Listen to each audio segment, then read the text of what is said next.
Iran पर हमले को लेकर डोनाल्ड ट्रंप का बड़ा बयान सामने आया। डोनाल्ड ट्रंप ने हमले की तुलना हिरोशिमा नागासाकी से यहां पर कर दी है। राष्ट्रपति ट्रंप ने ये जो ईरान पर के परमाणु ठिकानों पर हमला किया था उसकी तुलना हिरोशिमा नागासाकी के हमले से कर दी है।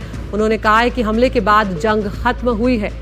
डोनाल्ड ट्रंप ने यह भी कहा कि ईरान में कम नुकसान होने की जो खबर है उसे उन्होंने सीधे तौर पर खारिज किया है, क्योंकि अमेरिकी हमले पर सवाल उठाना ठीक नहीं है। ये भी उन्होंने कहा, हम जानते हैं कि DIA की जो रिपोर्ट सामने आई थी उसमें सीधे तौर पर ये सवाल उठे थे कि शुरुआती जो रिपोर्ट थी उसमें कि ईरान का परमाणु कार्यक्रम जो है वो पूरी तरह से खत्म नहीं हुआ है, और उसके बाद कहीं ना कहीं बैकफुट पर डोनाल्ड ट्रंप नजर आए थे। वहाँ के जो रक्षा मंत्री हैं वो भी नजर आए थे DIA की जो खुफिया रिपोर्ट है उसके बाद। लेकिन यहाँ पर अब एक बार बड़ा बयान देते हुए डोनाल्ड ट्रंप नजर आ रहे हैं। हमले की तुलना हिरोशिमा नागासाकी से वो करते हुए नजर आ रहे हैं। उन्होंने कहा कि उनके हमले के बाद ही ये जंग खत्म हुई है, और ईरान में जो कम नुकसान होने की खबर है उसे वो एक बार फिर से खारिज करते हुए नजर आए।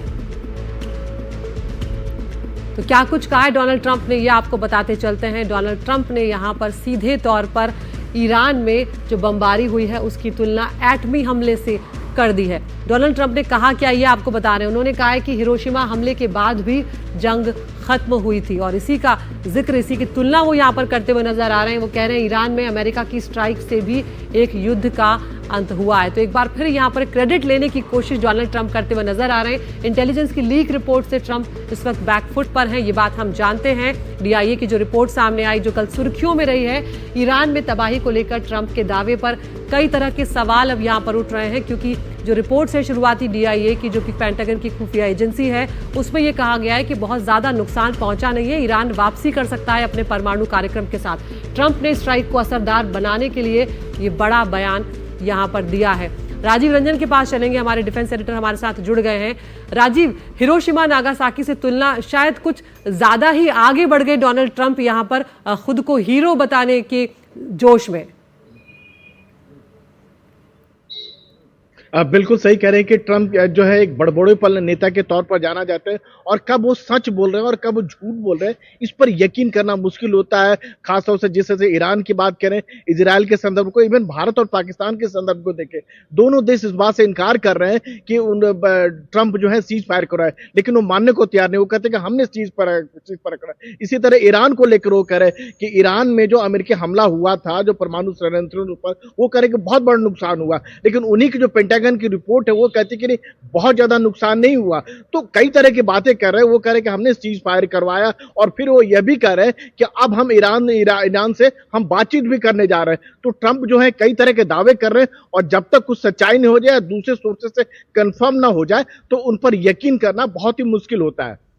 बिल्कुल, अभी बहुत कुछ सामने आना बाकी है, क्योंकि अभी युद्ध खत्म हुए या सीज फायर हुए बमुश्किल 2 ही दिन बीते हैं। शुक्रिया राजीव यहाँ पर आपका। तो अब आपको यहाँ पर ये बताते चलते हैं कि ट्रंप ईरान पर हमले की तुलना हिरोशिमा नागासाकी से कर रहे हैं, समझने की कोशिश यहाँ पर करते हैं। क्योंकि यहाँ पर ट्रंप का ये कहना है कि उन्होंने भारी नुकसान ईरान के परमाणु ठिकानों को पहुंचाया है। वो यहाँ पर ईरान बच गया है, रुकेगा नहीं उनका परमाणु प्लान, ये यहाँ पर ईरान की तरफ से कहा गया है, जो उनकी रिपोर्ट में भी सामने आया है। DIA की रिपोर्ट में US रक्षा मंत्रालय की ब्रीफिंग से लीक जानकारी को लेकर रिपोर्ट्स में ये दावा किया गया था, क्योंकि ऑपरेशन हैमर चलाया था अमेरिका ने यहाँ पर। तो ईरान में ऑपरेशन मिडनाइट हैमर की शुरुआती डिटेल जब सामने आई है उसमें बहुत कुछ ऐसा था जो डोनाल्ड ट्रंप को पसंद नहीं आया। आपको बता दें यहाँ पर कि जो पेंटागन है उसकी खुफिया यूनिट जो है, उसकी ये डिफेंस इंटेलिजेंस एजेंसी है DIA जिसका नाम है, और उसी के हवाले से यहाँ पर ये रिपोर्ट सामने आई है। और इंटेलिजेंस से जुड़े 7 अधिकारियों ने ऑपरेशन की जानकारी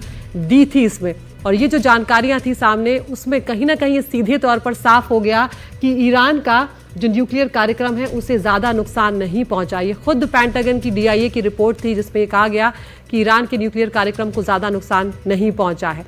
तो यहाँ पर क्या बड़े दावे किए जा रहे हैं अमेरिका की स्ट्राइक पर, वो आपको बताते चलते हैं।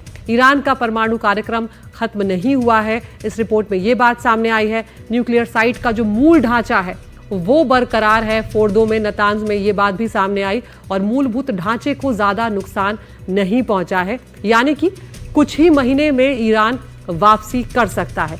फोर्डो और नतांज जो है वहाँ पर सेंट्रीफ्यूज जो हैं वो तबाह नहीं हुए हैं। यूरेनियम को जो एनरिच किया जाता है, संवर्धित किया जाता है, उसको करने की मशीनरी होती है सेंट्रीफ्यूज, और वो सुरक्षित है। संवर्धित यूरेनियम भी ईरान ने बचा लिया है। इस तरह की खबरें भी सामने आई हैं। ईरान ने हमले से पहले ही संवर्धित यूरेनियम हटा लिया था, ये जानकारियां भी उसमें सामने आई हैं।